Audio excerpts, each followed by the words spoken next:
જોયો એટલે અહીંયા કોઈ ક્યાંથી લો, આમ કરે તો જેસલ કે તમે અહીંયા ક્યાંથી બહાર આવો, તો બહાર કેવી રીતે આવો, બહાર હથેળી બહાર ખીલ્લો છે, ખીલ્લો બહાર કાઢ્યો.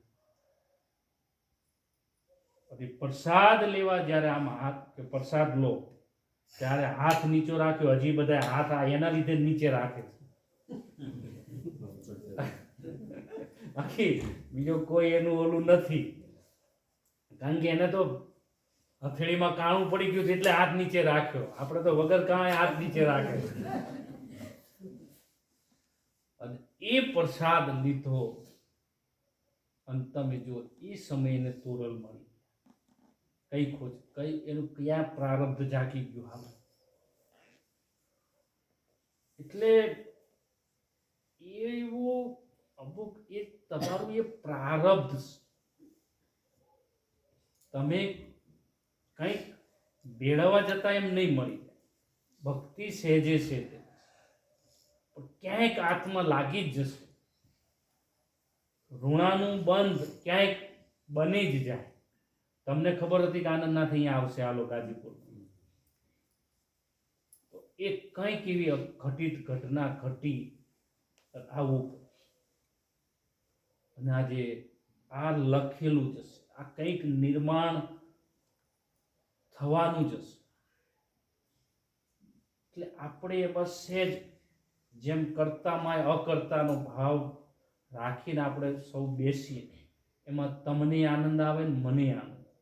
હું એમ કહું કે આનંદનાથથી જ સત્સંગ ચાલે તો આનંદનાથ ભૂલા પડે, પણ કંઈક પરમાત્માની કૃપા કે તમારા જેવા અહીંયા પ્રેમી હંસો મને મળ્યા, એટલે મને સત્સંગ કરવાનો આ મોકો મળ્યો, આનંદ મારું તાજું રહે અને તમને કંઈક જાણવાનું. આ કંઈક સંજોગ મિલાવે. એટલે એક મહાપુરુષો એટલે જ કહે છે કોઈને દોષ નહીં, દોષ આપણા કર્મ. કંઈ પણ અઘટિત ઘટે તો એની પાછળ આપણા જ કંઈક હશે, અને એની પાછળ કંઈક સારું જ હશે. સત્યની કસોટી હોય, મારા શબ્દને ખાસ સમજો, સત્યની કસોટી હોય અને કોઈ ખરાબ ધંધા કર્યા એનો ભોગવટો હોય. આ બેમાં બહુ મોટું અંતર છે. એ સત્યની કસોટી પાર કરીને આવે એટલે થોડા બે ડગલા આગળ જતા, અને ભોગવટો બહુ ભારી છે. કોઈ ભોગવતું છે ને પૂછી જો, એને ક્યાંય એને રસ્તો નહીં દેખાય, અને ઓલોના ટૂંક સમયમાં જ એને રસ્તો તરત જ એના કરતા એને સવાયું મળી જશે. આ એની કસોટી પૂરી થઈ. એટલે ગુરુ મળવા એ કોઈ આપણી પૂર્વની કમાઈ છે, સમૃદ્ધ ગુરુ મળવા એ એનાથી કંઈ વિશેષ કમાઈ હોય. તમે જોઈ લો કે જેસલને જો તોરલ ન મળ્યા હોત તો એ પીર ન થયું, પણ એ કંઈક કમાઈ છે,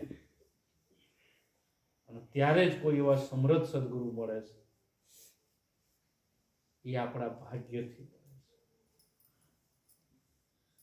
પણ આપણી જિજ્ઞાસા અને આપણી તાલાવેલી તો ચોક્કસ છે, એમાં કોઈ બે મત નથી. તમારી તાલાવેલી હોવી જોઈએ.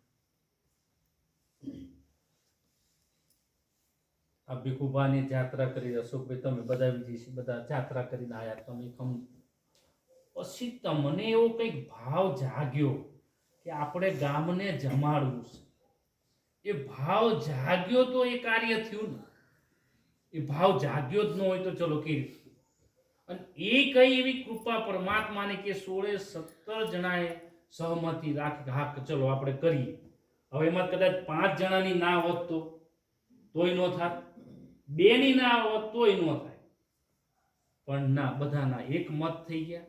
ચર્ચામાં થોડું આ થાય એ 2 નંબરની વાત છે, પણ ચર્ચાનો નિર્ણય એક ખરખો આવી જાય એ કાર્ય સફળ. એ સફળ. ચર્ચામાં તો થોડું કદાચ આમ કહેતા હોય આમ કહેતા, પણ ચર્ચા સફળ બની ગઈ અને પરમાત્માની કૃપા થઈ ગઈ અને ગામ જમી લીધું. એટલે ભક્તિ ગુરુ મહારાજ તમને મળે જ એવું નહીં. તમારી જિજ્ઞાસા હોય તો ઓટોમેટિક આવી જાય, પણ તમારી એવી તાલાવેલી હોવી જોઈએ. બોલો સદગુરુ દેવ